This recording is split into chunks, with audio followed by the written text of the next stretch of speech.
السلام علیکم ناظرین، ڈاکٹر ایس ایم ضمیر حاضر ہیں پاکستان عوامی وسائل یوٹیوب چینل لے کر کے۔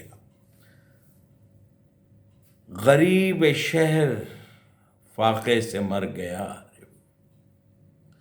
غریب شہر فاقے سے مر گیا عارف، امیر شہر نے ہیرے سے خودکشی کر لی۔ ناظرین، یہ خطرناک، تکلیف دہ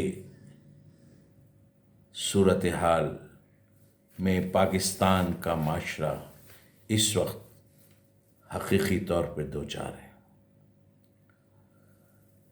میں آج ایک خبر جب میں نے دیکھی تو اس کے بعد پھر میں نے اس کو تھوڑا سا اعداد و شمار کا بھی جائزہ لیا، اور وہ آج اس خبر کے حوالے سے اور ان اعداد و شمار کے گورکھ دھندے سے کے حوالے سے میں آج آپ کے سامنے کچھ گزارشات کرنا چاہتا ہوں۔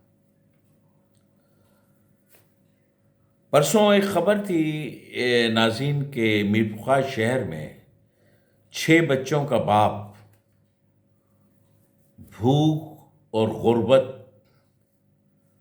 اور قسم پرسی کی زندگی گزارنے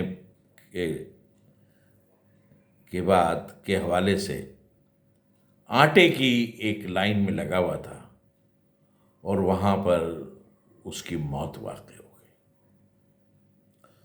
اور اس کے بعد اسی حوالے سے آج ایک خبر ہمارے سامنے سے گزری کہ فیصل آباد میں ایک خاتون بھی اس کوشش کے اندر کہ وہ آٹا حاصل کر لے، اس کے اندر اس کی موت واقع ہو گئی ہے۔ ناظرین، ہم تو اس امت مسلمہ سے تعلق رکھنے والے لوگ ہیں کہ جس کے خلیفہ دوم حضرت عمر بن خطاب رضی اللہ تعالیٰ عنہ نے کہا تھا کہ اگر دریائے فرات کے کنارے کوئی کتا بھی بھوکا مر جائے تو روز قیامت مجھے اس کے بارے میں پوچھا جائے گا۔ ناظرین، کیا آپ جاننا چاہتے ہیں کہ اب تک پاکستان میں بے روزگاری کی وجہ سے کتنے لوگ خودکشیاں کر چکے ہیں؟ کتنے نوجوانوں نے اپنی ڈگریاں جلا کر رکھ کر کے اپنی آپ کو آگ لگا لیا؟ کتنی مائیں اپنے بچوں کے ساتھ مختلف شکل اختیار کرتے ہوئے موت کے ہمکنار ہو گئیں؟ سوال یہ پیدا ہوتا ہے کہ اس کا ذمہ دار کون ہے؟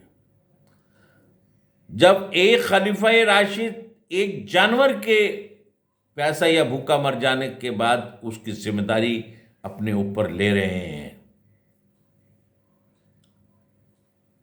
تو نہ جانے ہم کس منہ سے مدینہ کی ریاست کی بات کرتے ہیں، یا نہ جانے ہم کس منہ سے ایک فلاحی ریاست کی بات کرتے ہیں۔ ناظرین، اگر آپ اس خبروں کو واچ کر رہے ہوں تو آپ کو یہ محسوس ہوگا کہ جیسے ہر وقت جو حکمران موجود ہوتا ہے وہ یہ تاثر دینے، یا حکمران جماعت جو ہوتی ہے جو رول کر رہی ہوتی ہے، یا حکمران اتحاد جو رول کر رہا ہوتا ہے، وہ یہ تاثر دینے کی کوشش کرتا ہے کہ اس ملک میں سب کچھ اچھا ہے اور یہاں پر کوئی پریشانی نہیں ہے، اور یہ جو موجودہ صورتحال پیدا ہوئی ہے یہ گزشتہ حکومت کی کارکردگی ہے، ورنہ ہم تو بڑے دودھ کے دھلے ہوئے ہیں اور ہمارے پاس تو بڑی ایکسپرٹیز ہے، اور ہم اس ملک کی بنیادی اقتصادیات کو چینج کر دیں گے۔ سو مسو کہ یہ نعرہ لگا کر کے مختلف سیاسی جماعتیں اقتدار میں آتی ہیں۔ 1970 میں انتخابات کے اندر پاکستان پیپلز پارٹی کا جو نعرہ ذوالفقار علی بھٹو شہید نے دیا اور جو آج تک مقبول ہے، وہ نعرہ ہے مانگ رہا ہے ہر انسان روٹی، کپڑا اور مکان۔ تو کیا 1970 سے لے کر کے 77 تک، اور اس کے بعد 88 سے لے کر کے 90 تک، اور پھر اس کے بعد 93 سے لے کر کے 96 تک، اور اس کے بعد پھر 2013 سے لے کر کے 8 سے لے کر کے 13 تک کی حکومتوں میں جو پیپلز پارٹی میں روٹی، کپڑا اور مکان دیا ہے، یا بھوک، کفن اور قبر دی؟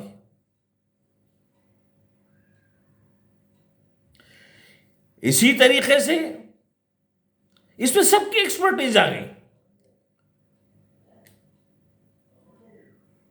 ذوالفقار علی بھٹو نے بہرحال ایک انقلابی قسم کی آئین دیا تھا، اور اس کے اندر نیشنلائزیشن کر کے اور سوشلزم کا ایک نعرہ لگا کر کے انہوں نے مساوات کی ایک بات کر کے لوگوں کو بڑا اٹریکٹ کیا تھا، اور عوام امید کر رہی تھی کہ شاید اس ملک کے اندر مساوی معاشی نظام آ جائے، تو پھر بہرحال یہ ایک عوام کی بہتری کے لیے ہوگا، اور اس سے عوام کا استحصال نہیں ہوگا. اس کے بعد نواز شریف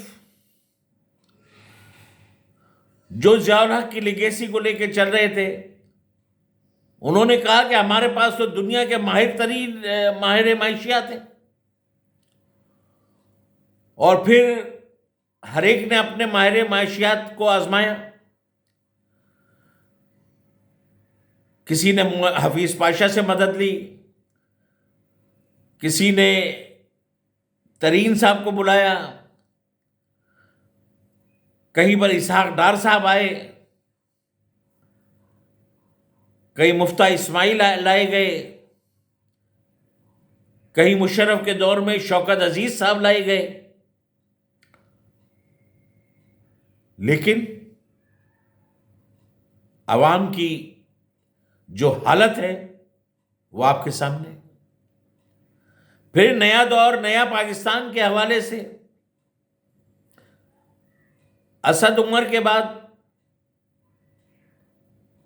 عبدالحفیظ شیخ کو لایا گیا، جو ہر دور میں ماہر معیشت کے طور پہ تیار رہتے ہیں ہر حکومت کو سرو کرنے کے لیے. یہ سوٹڈ بوٹڈ لوگ یورپ سے اور امریکہ سے ایک بریف کیس لے کر کے پاکستان پہ حکمرانی کرنے کے لیے آ جاتے ہیں، اور اس کے بعد اپنا کردار یا رول پورا کرنے کے بعد اسی بریف کیس کو خالی نہیں بھرا ہوا لے کر کے دوبارہ فلائی کر جاتے ہیں. میں یہ پوچھتا ہوں کہ ایک شوکت کو عزیز کو لایا گیا تھا، وہ تو بہت بڑے مالیاتی ادارے کے سربراہ بتائے جاتے تھے، سٹی بینک کے سربراہ، ورلڈ بینک میں خدمات و فلاں، یہاں پر آ کے سب پیرالائز ہو جاتے ہیں. سوال یہ پیدا ہوتا ہے میں شعیب خان جو پہلے ایوب خان کے دور کے وزیر خزانہ تھے، ان سے لے کر کے آج کے وزیر خزانہ دوبارہ جو اسحاق ڈار آئے ہیں، ان تک کے وزارت خزانہ سے پوچھتا ہوں کہ آج تک آپ نے اس ملک کو مثبت کیا ڈیلیور کیا؟ ناظرین، آج کل آپ اخبارات ضرور آپ کی زیر نگاہ ہوں گے، اور گورنمنٹ آف پاکستان کا ایک حکومت پاکستان کا مفاد عامہ میں شائع کیا ہوا ایک اشتہار مستقل زیر گردش، اور اس میں جو اعداد و شمار دیے گئے ہیں اس سے یہ لگ رہا ہے کہ بالکل پاکستان کا معاشی زوال تھا، اور انہوں نے رجیم چینج کے بعد آ کر کے بڑی بہتری کر دی. ان کی موٹی موٹی چیزیں اگر ہم آپ کو گوش گزار کر دیں تاکہ آگے ہمارے آنے والے تجزیے میں آپ کو فیصلہ کرنے میں آسانی ہوگی کہ یہ اعداد و شمار کا گورکھ دھندا کس طریقے سے عوام کے سامنے سفید اور سیاہ جھوٹ بول کر کے عوام کو بیوقوف بنایا جاتا ہے اور پریکٹیکلی کو ڈیلیور نہیں کیا جاتا. بتایا جا رہا ہے کہ 2017 اور 18 میں 5.8% بے روزگاری کی شرح تھی، اور 2020 اور 21 میں یہ جو بے روزگاری کی شرح 6.3% ہو گئی ہے. اب یہ بتایا گیا 2020 اور 2021 کی، اور ابھی 2022 میں جو اکنامک سروے میں شرح بے روزگاری دیا گیا ہے وہ ابھی ہم آپ کے سامنے دوسرے اعداد و شمار میں پیش کر دیں گے. یہ شرح بے روزگاری بھی اسی حکومت کے اکنامک ریویو نے دیا ہے، اور یہ دعویٰ بھی اسی میں کیا گیا ہے. کہا جا رہا ہے کہ جی درآمد میں مطلب 30% اضافہ ہو گیا 2017 سے 18 تک 55.7 بلین ڈالر کی جو تھی وہ ہماری درآمد تھی، امپورٹس تھیں، اور وہ بڑھ کر کے 2021 سے 22 میں 72.2 بلین ڈالر ہو گئی، یعنی کہ 30% اضافہ ہوا. اب یہ دیا جا رہا ہے 22 تک، اور 22 کے اینڈ کا جو اکنامک ہے سروے ہے اس کے اندر آپ دیکھ لیجئے کہ جو ہے وہ امپورٹس کتنی. ٹیکس محصولات جو جی ٹی پی کے تناسب سے کم ہوئے ہیں، کہا جا رہا ہے کہ 9.8% 2017 اور 18 میں تھے، جو کہ 2021 اور 22 کے اندر 9.2% ہو گئے، یعنی کہ جی ٹی پی کا تناسب کم ہوا. یہ کہا جا رہا ہے کہ اب دیکھیے یہ ریفرنس یہاں چینج کر جاتے ہیں. یہ آپ کے سامنے یقیناً آپ خود اس کی تصدیق کر سکتے ہیں، تمام اخبارات کے اندر فرنٹ پیج پہ شائع ہو رہی ہیں، تمام الیکٹرانک میڈیا بھی اس کو دے رہے ہیں. مطلب اس کے بعد اس کو چینج کر دیا گیا، اور جی ٹی پی کی اوسط شرح نمو میں 1.2% کمی ہوئی ہے. 2014 اور 18 کو اب ریفر کیا گیا ہے، 2014 اور 18 کی حکومتوں کو 4.7% جی ٹی پی کی شرح میں کمی ہوئی، اور 2019 اور 20 میں 3.5% جی ٹی پی کی شرح میں کم ہوئی. تو اس طریقے سے 1.2% کمی ہوئی جی ٹی پی کی شرح میں. ایکچوئل جی ٹی پی اس وقت کتنا ہے یہ بتایا جائے گا. اسحاق ڈار صاحب ہم آپ سے کیا روئیں. آپ کے تو بارے میں یہ کہا جاتا تھا کہ آپ جادوگر ہیں ڈالر کی قیمت کو گرانے میں، اور ڈالر اڑتے ہوئے خود آپ سے اجازت لے کے اڑتا ہے.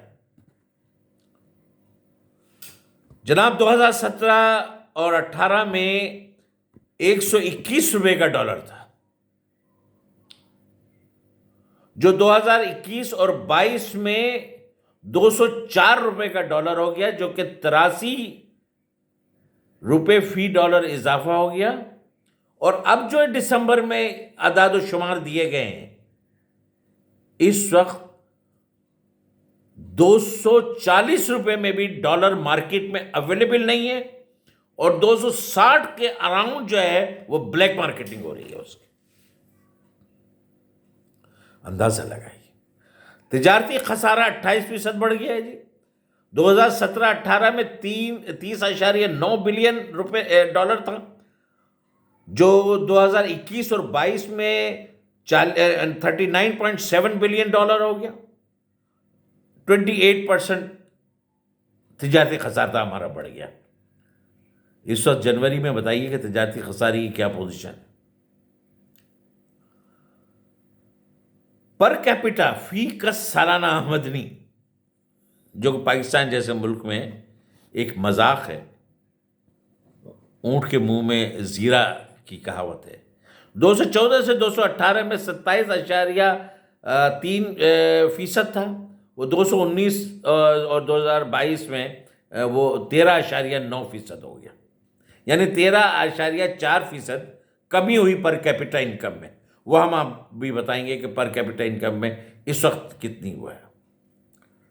پالیسی ریٹ 7.25 پر ہے. یہ اس کے بعد ہے. قرضوں کا بوجھ 80% بڑھ گیا. بتا رہے ہیں کہ یہ 2018 میں تھا 29,879 بلین روپیز، جو کہ مارچ 2022 تک 53,544 بلین ہو گیا. اور اب کی فگر، اشیاء خرد و نوش میں مہنگائی کی شرح میں اضافہ. خود یہ آج چھاپ رہے ہیں کہ 6% ہوا ہے، 6.5% ہوا ہے۔ 2014 اور 18 میں 4.5 تھا، 2019 اور 22 میں 11% وہ مطلب ہو گیا، جو کہ 6.5% اضافہ ہے مہنگائی پرائس ہائکس کے اندر۔ آج اسی اخبار کا، جو اخبار سے میں فگر آپ کو دے رہا ہوں، اسی اخبار کے صفحہ نمبر 2 پر یا 3 پر یہ ہے کہ مہنگائی کی شرح پریکٹیکلی 23% ہو گئی۔ جی ڈی پی کے تناسب سے مالی خسارہ 2% بڑھ گیا ہے، اور اس وقت جی ڈی پی کی پوزیشن کیا ہے یہ آپ جانتے ہیں۔ تو ناظرین، آپ دیکھ سکتے ہیں کس طریقے سے اعداد و شمار کے گورکھ دھندے کو مطلب پیش کیا جاتا ہے، اور اس میں جو ہے کس طریقے سے ہمیں بیوقوف بنایا جاتا ہے۔ میں ذرا سی اور کچھ چیزیں آپ کے سامنے پیش کر دوں۔ ٹوٹل ٹیکس کلیکشن جو ہے ہماری 5.35 ٹریلینز ہوتی ہے، اس میں سے صرف سندھ اور کراچی سندھ 65% اس ٹیکس کلیکشن کو شیئر کرتا ہے۔ یہ وہ روشنیوں کا شہر کراچی ہے جہاں اب روشنیاں نہیں، اندھیرے ہیں۔ یہ وہ کھلکھلاتا مسکراتا کراچی ہے جہاں صرف گزشتہ ماہ اسٹریٹ کرائمز کے اندر میرے 200 سے زائد معصوم شہری شہید کر دیے گئے، ایک 5,000 یا 10,000 کے موبائل کے خاطر۔ یہ وہ شہری کراچی ہے جس کے اندر اسٹریٹ کرمنلز گلیوں کے اندر کھلے عام گھوم رہے ہیں تھانوں کی اجازتوں سے۔ یہ وہ شہر کراچی ہے، یہ وہ سندھ ہے جو خود گیس اور تیل پیدا کرتا ہے، اور اس وقت اس شہر کے اندر اور اس صوبے کے اندر 18 گھنٹے لائٹ نہیں ہے۔ 4 گھنٹے لوڈ شیڈنگ کے پیریڈ کو چھوڑ کر کے گیس نہیں ہے، اور اس لوڈ شیڈنگ کے پیریڈ میں بھی اکثر علاقوں کی کمپلینٹس یہ ہیں کہ ان میں بھی جو ٹائم دیے گئے ہیں اس میں بھی گیس اویلیبل نہیں ہے۔ وہ پینے کا صاف پانی تو ہمیں چاہیے ہی نہیں، ہمیں کیا ضرورت ہے پینے کا صاف پانی؟ بھئی آپ بادشاہ لوگ ہیں، آپ اسلام آباد میں رہتے ہیں، ہم جانور ہیں، ہم تو یہاں جوہر کے گندے پانی پہ گزارا کریں گے، اور کر رہے ہیں، کیونکہ صورتحال یہ ہے پانی کی کہ پانی آتا نہیں ہے، اور پانی آتا ہے تو پھر جاتا نہیں۔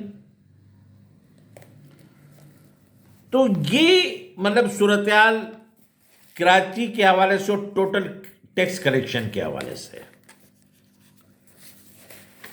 ایکسپورٹس ہماری 20 کروڑ ڈالر کی ہیں، فورن ریمیٹنسز 19 کروڑ ڈالر کی تھی، جو اب تقریباً نصف سے زائد گر گئی۔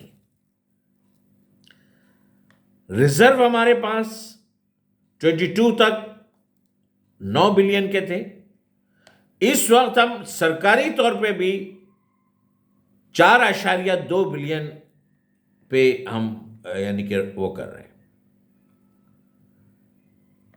انکم پر کیپٹا بتایا گیا تھا کہ 6.5%۔ جناب ایکچولی اس وقت جو صورتحال ہے، انکم جو ہے وہ $1100 پر کیپٹا ہے۔ گروتھ ریٹ 0.38% ہو گیا۔ بجٹ ڈیفیسٹ 4400 بلین،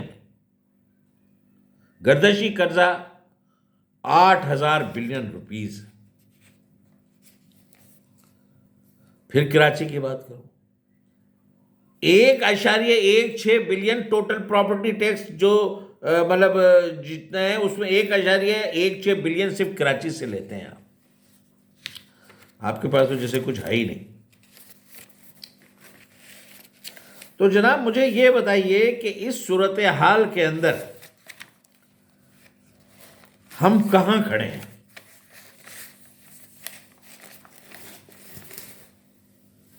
اعداد و شمار یہ دکھا رہے ہیں،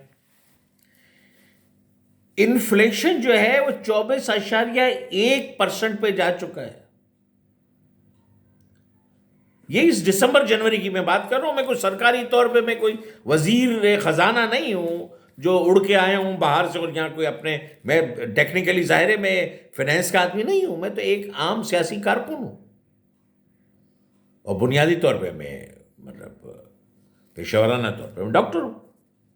لہٰذا میں تو ایک فگر جو ہے وہ کروڈ فگر جو میرے سامنے آئیں گی، جو چیز 23 مطلب کی آمد اور دسمبر کی روانگی ہمیں یہ پیغام دے کے گئی کہ انفلیشن کا ریٹ ہمارے 24.1% ہے. مہنگائی کی شرح پرائس ہائیک جو ہے ہمارے پاس 23% سے زیادہ پہنچ گئے. غذائی قلت کا شکار یعنی فوڈ شارٹیج جو ہے وہ 35 ملینز میں ہے، جبکہ پریکٹیکلی اگر آپ اندرون سندھ چلے جائیں، اندرون پنجاب چلے جائیں، اندرون KPK اور پورا بلوچستان، تقریباً 70% سے زائد آبادی غربت کی لکیر سے نیچے زندگی گزارنے پہ مجبور ہو گئی ہے.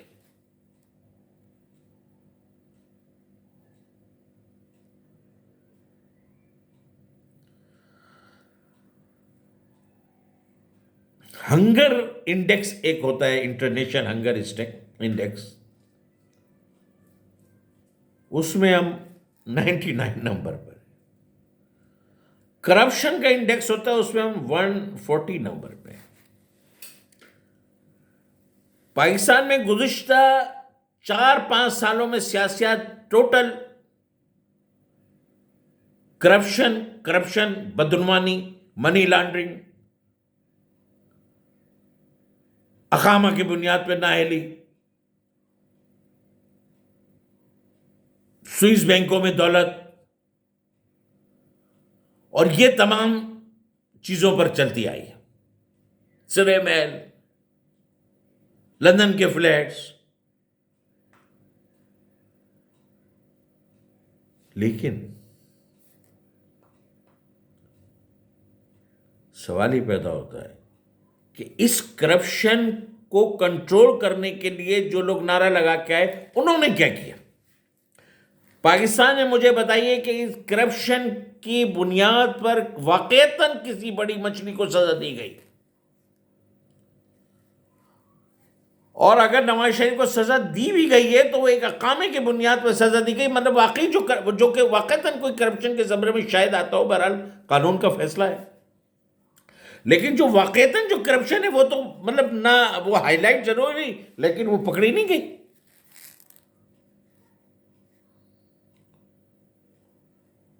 اور زرداروں اور جاگیرداروں کو تو حق ہے ہم پہ حکومت کریں، ہم تو بنیادی طور پہ ان کے غلام پیدا ہوئے ہیں.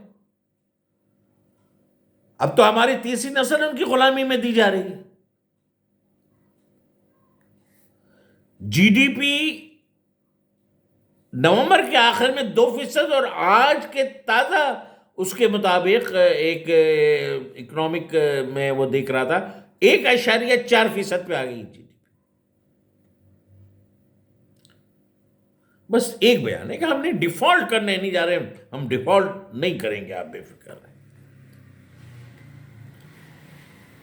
لونز کا میں نے بتایا آپ کو کہ فورن لون دسمبر 21 اور 22 میں جو اضافہ ہوا ہے، یعنی کہ دسمبر 21 تک ہمارے پاس جو لونز تھے وہ 51,724 بلین روپیز، اور اس وقت سپٹمبر 22 تک ہمارے پاس 62,466 بلین روپیز. فورن ایکسچینج میں نے بتایا کہ 4.6 یا کچھ ذرا ہے 4.3 بلین تک ڈالر تک آ گیا. 16% پالیسی ریٹ ہے اسٹیٹ بینک کا. سینکڑوں جہاز کھڑے ہیں جن کی LCs نہیں کھولی جا رہی ہیں ڈالر کے. ادویہ کی شارٹیج ہو گئی ہے. ادویہ کا جو خام مال جو را مٹیریل آتا ہے وہ را مٹیریل بندرگاہ پہ کھڑا ہوا ہے، اور LC نہ کھلنے کی وجہ سے وہ سامان جو ہے وہ مطلب. امپورٹ کو کہا گیا ہے کہ وہ بڑھ گئی. امپورٹ پریکٹیکلی آپ کراچی پورٹ پہ جا کے دیکھ لیں, پورٹ قاسم پہ جا کے دیکھ لیں, آپ کو پریکٹیکلی امپورٹ جو ہے فریز نظر آئے گی. ایکسپورٹ پہ ہم جو ہے وہ گارمنٹس کے اور اس کے ایکسپورٹر تھے دنیا میں. ہمارا ایکسپورٹ سیکٹر جو ہے, گارمنٹ سیکٹر کولیپس کر گیا ہے, کرش ڈاؤن ہو گیا. کاٹن کراپ ختم ہو گئی ہے. ہم 70% ایگرو بیس کنٹری ہیں, یعنی کہ ہمارا ملک کا 70% جو ہے وہ حصہ وہ ایگریکلچر بیس ہے. اس پہ چاہے آپ گندم اگائیں, چاہے آپ چاول اگائیں اکارڈنگلی, چاہے اس میں آپ دالیں اگائیں, سبزیاں اگائیں, فروٹ اگائیں, تو بھی اس کے باوجود آپ کی جو ہے صورتحال کتنی بہتر ہونی چاہیے.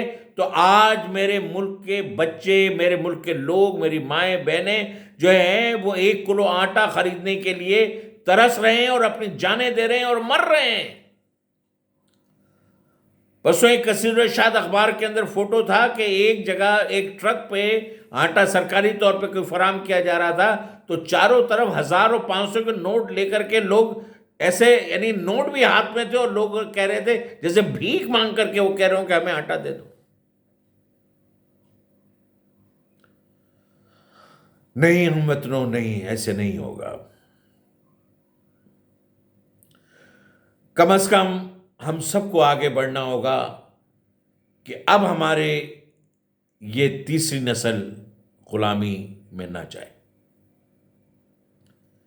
1947 میں ہم نے گوروں سے آزادی حاصل کی تھی. آج ہمیں اپنے جاگیردار, وڈیروں, سرمایہ دار نوکرشاہی, عسکری نوکرشاہی, بیوروکریسی, ایلیٹ, وی آئی پی کلچرڈ اس طبقے سے نجات حاصل کرنی. آئیں متحد ہو کر کے ان استحصالی منفی قوتوں کے خلاف عوام کا ایسا سیلاب آنا چاہیے جس سے یہ 73 سال سے جاگیرداری اور سرمایہ داری پہ مشتمل فرسودہ استحصالی نظام کو تاراج کر دیا جائے. یہ ملک حاصل کیا گیا تھا کہ یہ ایک فلاحی ریاست ہوگی جہاں پر تمام شہریوں کو بلا تفریق و رنگ و امتیاز, قوم و نسل, مذہب, سیاسی, معاشی, معاشرتی حقوق حاصل ہوں گے. نہ اس ملک میں اکثریت مطمئن ہے, نہ اس ملک میں اقلیت مطمئن ہے.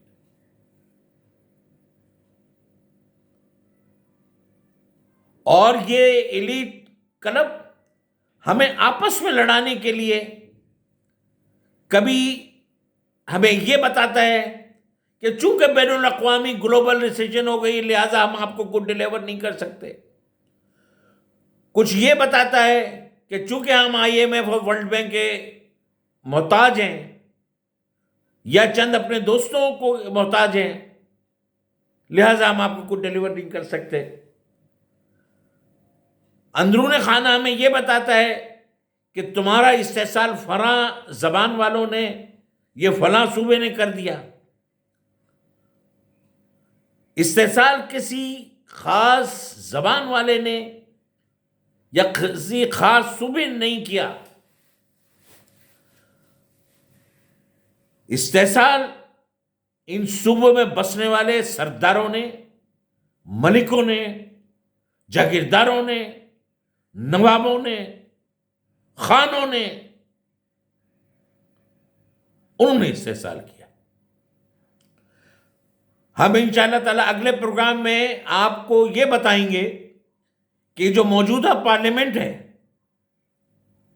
جو جمہوریت کی عکاس، اس کے اندر خود جو ممبران ہیں ان کی اکثریت نہ صرف آپس میں رشتہ دار ہیں بلکہ قریبی دوست ہیں، ایک دوسرے کے ساتھ رشتہ داریاں ہیں، لین دین ہے، بلکہ کچھ خاندان تو چاروں صوبے میں بالکل ایک ہی بہت قریبی اس کے اندر موجود ہیں، اور ان میں سے کچھ لوگ ہمیشہ حکومت میں شامل ہوتے ہیں اور کچھ لوگ ہمیشہ اپوزیشن میں شامل ہوتے ہیں، اور یہ پارلیمنٹ نے اس غریب 73 کروڑ عوام کا استحصال کر کے اور لوٹ کے، ہمارے پیسے، ہمارے بچوں کے پیسے، ہمارے ٹیکسز کے پیسے لوٹ کر کے آج یہ اشرافیہ بنے پھرتے ہیں، یہ وی وی آئی پی کلچرڈ بنے پھرتے ہیں۔ تو وہ ہم اگلے پروگرام میں انشاءاللہ آپ کے سامنے وہ پیش کریں گے۔ آج صرف اتنی سی بات کرنی تھی کہ ٹھیک ہے مشکلات ہیں، لیکن ابھی بھی اگر بنیادی اقدامات نہیں لیے آپ نے جاگیردارانہ نظام پہ ٹیکس نہیں لگایا، اور وہ بھی جاگیردارانہ نظام کو ختم کرنا پڑے گا آپ کو۔ ٹیکس صرف جو ہے وہ زرعی آمدنی پہ لگے گا۔